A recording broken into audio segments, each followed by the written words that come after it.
My dear friends, once again I welcome to all of you in Dr. Yash Chandra online classes.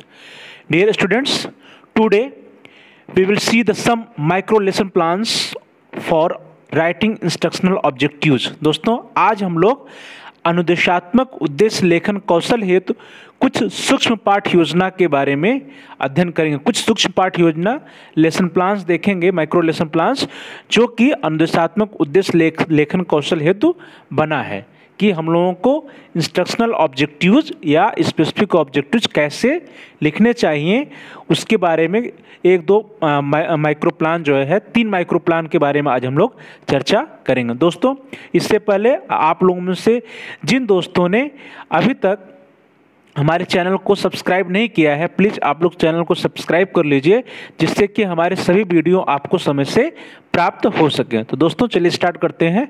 सूक्ष्म पाठ योजना।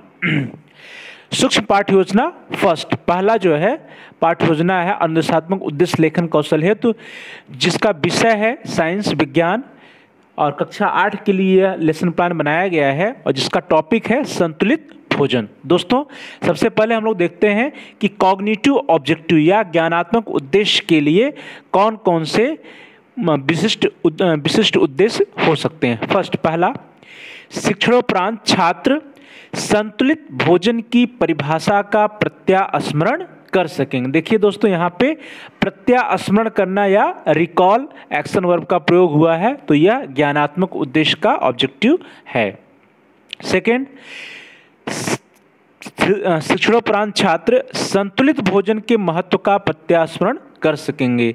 तो दोस्तों यहाँ पर भी प्रत्यास्मरण एक्शन वर्ब का प्रयोग हुआ है, तो यह भी कॉग्निटिव ऑब्जेक्टिव का स्पेसिफिक ऑब्जेक्टिव है। नेक्स्ट, फॉर कॉम्प्रिहेंशन ऑब्जेक्टिव, बोधात्मक उद्देश्य के लिए, बोधात्मक इंस्ट्रक्शनल ऑब्जेक्टिव के लिए स्पेसिफिक ऑब्जेक्टिव क्या हो सकते हैं। फर्स्ट, शिक्षणोपरांत छात्र संतुलित भोजन तथा असंतुलित भोजन में अंतर स्पष्ट कर सकेंगे। दोस्तों देखिए यहाँ पे अंतर स्पष्ट करना एक्शन वर्ब का प्रयोग हुआ है, जो कि बोधात्मक स्तर का होता है, तो यह एक बोधात्मक उद्देश्य के लिए विशिष्ट उद्देश्य है। नेक्स्ट, फोर्थ, संतुलित भोजन के स्वास्थ्य पर होने वाले प्रभावों का वर्णन कर सकेंगे। दोस्तों जैसा हम लोगों ने चर्चा भी किया था कि वर्णन कर सकना, व्याख्या कर सकना, ये सब क्या है, बोधात्मक उद्देश्य के एक्शन वर्ब है। तो यह जो चौथा विशिष्ट उद्देश्य है, संतुलित भोजन के स्वास्थ्य पर होने वाले प्रभावों का वर्णन कर सकेंगे, यह एक विशिष्ट उद्देश्य है बोधात्मक अनुदेशात्मक उद्देश्य के लिए।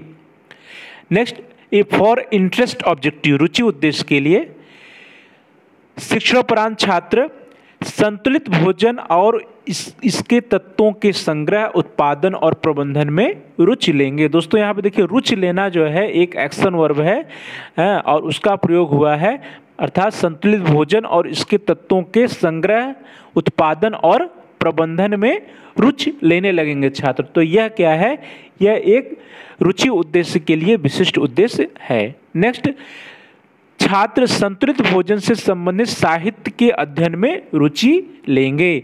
तो छात्र जो है यदि संतुलित भोजन से संबंधित साहित्य के अध्ययन में रुचि लेना प्रारंभ कर देंगे, तो यह इंडिकेट करता है कि यह इंटरेस्ट ऑब्जेक्टिव का स्पेसिफिक ऑब्जेक्टिव है।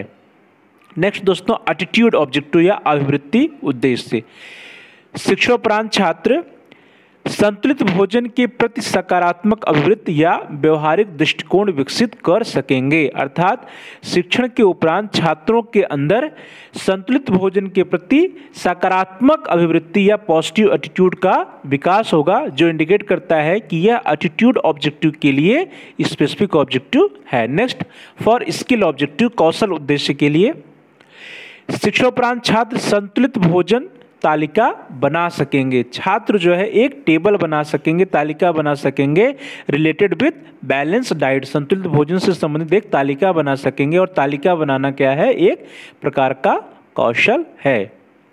नाउ दोस्तों अब हम लोग देखते हैं एक दूसरा सूक्ष्म पाठ योजना उद्देश्य लेखन कौशल है, तो एक सेकेंड माइक्रो लेसन प्लान देखते हैं, जिसका विषय विज्ञान है और प्रकरण है प्रतिवर्ती क्रियाएं, जो कि कक्षा 9 के लिए बनाया गया सूक्ष्म पाठ योजना है।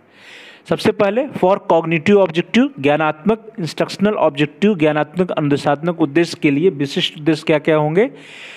फर्स्ट, शिक्षोपरांत छात्र ऐच्छिक और अनैच्छिक क्रिया की परिभाषा का प्रत्यास्मरण कर सकेंगे। दोस्तों यहाँ देखिए, परिभाषा का प्रत्यास्मरण करना अर्थात रिकाल एक्शन वर्ब या प्रत्यास्मरण एक्शन वर्ब का प्रयोग हुआ है, जो कि ज्ञानात्मक उद्देश्य के लिए विशिष्ट उद्देश्य लिखने में प्रयुक्त होता है।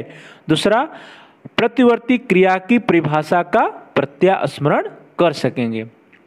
तीसरा है, सामान्य जीवन में होने वाली प्रतिवर्ती क्रिया को पहचान सकेंगे। यहाँ दोस्तों देखिए, पहचान सकना या रिकॉग्नाइज एक्शन वर्ब का प्रयोग हुआ है, और पहचानना क्या है, एक कॉग्निटिव ऑब्जेक्टिव या ज्ञानात्मक उद्देश्य का एक्शन वर्ब है।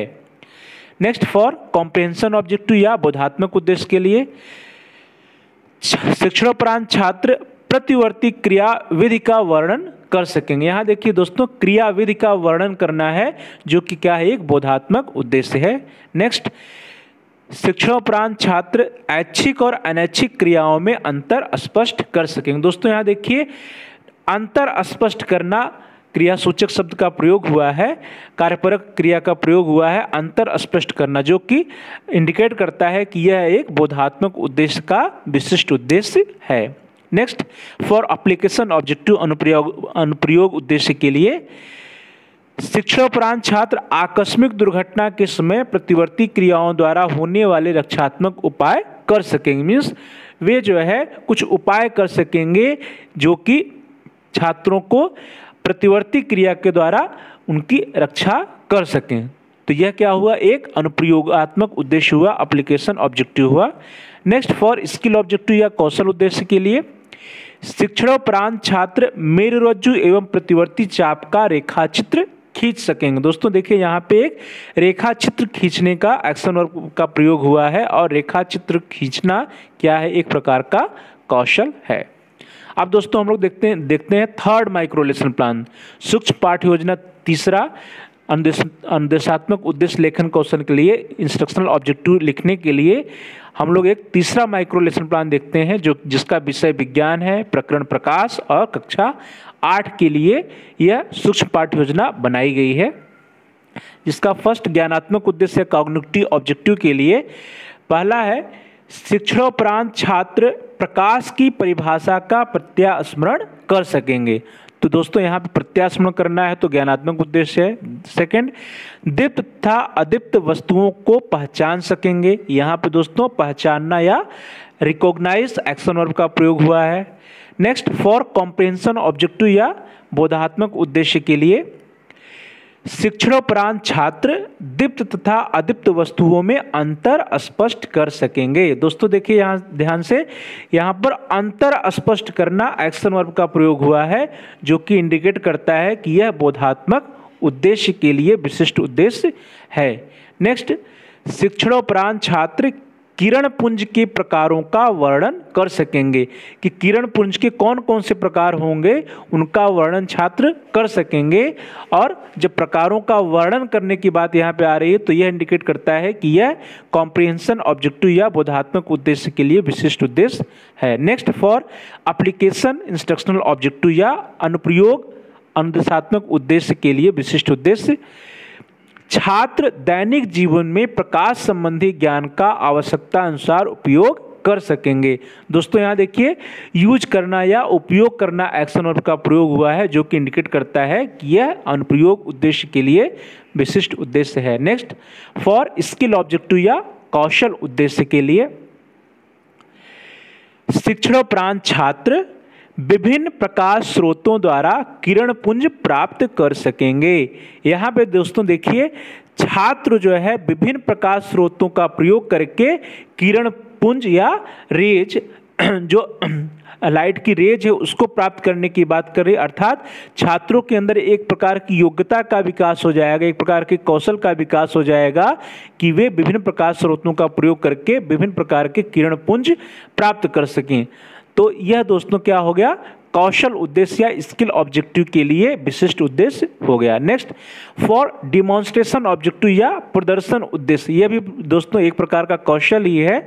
इसमें छात्र प्रकाश सीधी रेखा में चलता है, इस कथन को प्रकाशिक यंत्र की सहायता से प्रदर्शित कर सकेंगे। दोस्तों इस विशेष उद्देश्य को देखिए ध्यान से, इसमें कह रहा है कि प्रकाश सीधी रेखा में चलता है, यह एक कथन है और इस कथन को सिद्ध करने के लिए छात्र प्रकाशिक यंत्र की सहायता लेकर के यह सिद्ध कर सकेंगे, यह प्रदर्शित कर सकेंगे कि प्रकाश सीधी रेखा में चलता है। तो यह दोस्तों एक प्रकार का क्या हुआ, डिमॉन्स्ट्रेशन हुआ, प्रदर्शन हुआ, और हम दूसरी भाषा में यह भी कह सकते हैं कि यह एक प्रकार का स्किल हुआ, कौशल हुआ कि छात्र कोई प्रदर्शन करके दिखा पा रहे हैं।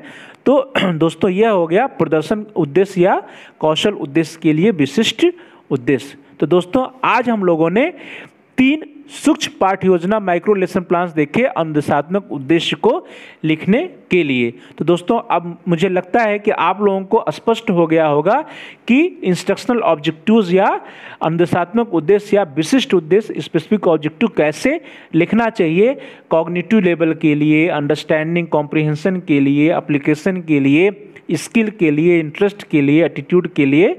तो दोस्तों बहुत बहुत धन्यवाद आपका। Thanks for watching, thanks to all of you.